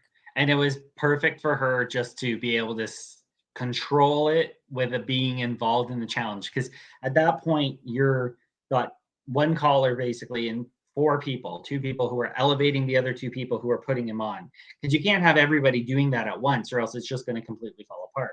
So it was good that she was managing it and showing that that's part of her strength was the communication piece. Yes. Good job, Chrissy. More Sandra sound bites, anyone but me, just for self-preservation.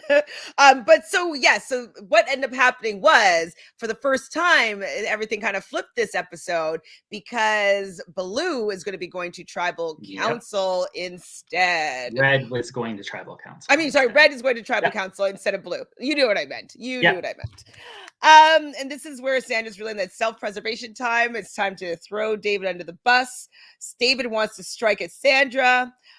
He thinks that they should split the vote between Kate, who lost her partner in Andy, and Sandra. He's telling this to Croc. Who's that? Benny? Is that a person? Yep. Benny and Jordan. And everyone else put their votes on Sandra. So Croc, Benny, and Jordan is supposed to be voting Kate, and then everyone else on Sandra. This is David's plan, and everybody's just kind of like, nobody really said yes. So Sandra said that she likes to align with the alpha males, which I think is great because like she doesn't look as threatening as the alpha males. So I love that it still works for her, this particular strategy. And I love that Haughty Ben tells Sandra that David's calling out her name. I was like, yes, I love people telling her what's going on so she knows what she's dealing with. Sam doesn't want David to go though. And I'm like, Sam, just let this one go. Let it go. You do not have to do this. And nope, Sam's being Sam. She starts going around whispering to all these different people, trying to get the vote. She knows where the vote's going, that it's actually going on David. But David's now seeing Sam running around. He's starting to get a little bit worried that he's not being talked to by certain people. But Sam is trying to get the vote off of David and onto Sandra. And I was like, I didn't understand why she decided to do this. But David's getting paranoid. I think it's because of the value she places on strength, maybe as an endurance athlete. And David was stronger than Sandra. And so in terms of the challenges, so keep David so that there is some strength that she can rely on later down the line. And if she's built that relationship, she will have those numbers. But because I was worried for you because the packet showed up and she's starting to be more paranoid, and paranoia has been the name of the game for the last 2 tribals, that I was like, is she going to bury herself by being too paranoid? And that was my concern with Sam, because I was like, you know what? I still don't want Sam to go too soon. She should stay around for a bit longer and get to play the game. But is she going to do what she just did? Is she going to step back into the same territory she was before and make the same mistakes? And I was really hoping that didn't happen. Well, I was worried, obviously, because she's on my tribe, and then so is David. I was like, "What are these ding dongs doing?" Like, Sam, it's not you. You don't need to have your finger in this pie. Like, just let things go right now. Like, you don't need to take control here. It's just you need to get to merge. That's what you need to do. Worry about getting to merge, and then you could worry more so about really dictating what's like. The beginning is just lasting. Then when you get to merge, when you can see where idols are and where you can have individual immunity, you could have a little bit more control of the game. But right now, no, let it happen. Let it happen. Anyways, at Tribal, Sandra is asking a couple questions, like asking about like what's different about Australian Survivor versus American. And what I thought was interesting was Sandra saying like they value strength, which is really true. They, like definitely Bronze was like we're Braun, and the blind side. I'm like, oh shit, that's true. Please don't be a blind side for Sandra. Please, please, please. Yeah. I didn't think it was, but I was slightly worried. And then Dave blows up Sam's game. What the F? That is a whole other level of paranoia. But you know what? It explains Brianna so well. And the fact it's back to back is like, you probably were getting really like so many things building up in your head. And to see people wandering around that you trust and they're talking about you and you're not being included. Yeah, I could understand why you potentially were getting a little bit paranoid. But why wouldn't you go talk to those people before you're at tribal council? Absolutely. Like touch base. Talk to Sam. Yeah, just go and say, like, I've seen you talking, and she'll calm you down and she'll say, like, I was trying to save you. This is what I'm doing. I'm trying to save you. I'm trying to save you. But it just was not the way she was going about it. It was just so bad. So bad. And we know that Dave has an idol. And like as an audience, and I'm just like, so is Sam gonna like get screwed over here and like actually for her like deciding to meddle here get out instead? I'm like, I was just worried for Sam. I'm like, Sam, you really did too much here. And I was like reminded of like what she did in her first season when I was like, oh, she does these type of things that make her sketchy and people want to get her out. So Sam does do this though. Again, goes over to everybody, starts whispering. I wasn't sure what she was saying. Dave definitely is going to be paranoid with these whispering. Go back to the first plan. What's the original plan? Who knows? So Dave, we see votes Kate, which I thought was interesting. Sam, though, decides to vote Sandra, which I thought was another misstep. Because people are going to go, Sandra goes for the hunt of people that vote for her. And so if you vote for her, Sam, you better be aware that she is going to find out and you're going to be on her target. And I was like, it was a bad idea. She's like, just in case, you know, Kate has an idol, like Sandra will go out. It's like, you should have not taken that risk, babe.